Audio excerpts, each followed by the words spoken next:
မြင်းငလင်လှုပ်ရင်ဘာတွေလုပ်ရမလဲဘာတွေရှောင်ရမလဲ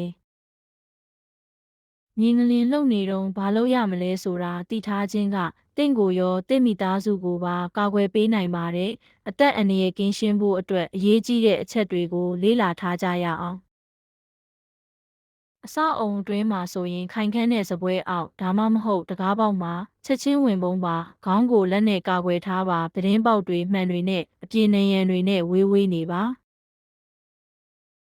အပြင်မှာဆိုရင်အဆောက်အုံတွေတစ်ပင်တွေလျှက်စစ်တက်ကြိုးတွေနဲ့ဝေးမှာနေပါမြင်းငလင်ရက်သွားတဲ့အထိခေါင်းကိုကာကွယ်ပြီးပွင့်လင်းတဲ့နေရာမှာနေပါ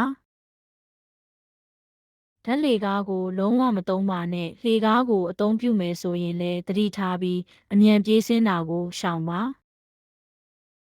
ပြိုကျနိုင်တဲ့အရာတွေအောက်မှာမနေပါနဲ့အထူးသဖြင့်အဆောက်အုံအပြင်ဘက်နားမှာဆိုရင်ပိုပြီးသတိထားပါ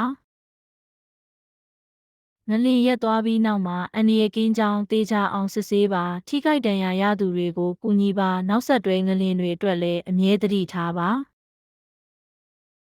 အိမ်မှာရှိတဲ့ပိုက်လိုင်းတွေလျှက်စစ်ဝါယာကြိုးတွေကိုစစ်ဆေးပါပျက်စီးနေတာတွေ့ရင်သက်ဆိုင်ရာကိုချက်ချင်းအကြောင်းကြားပါ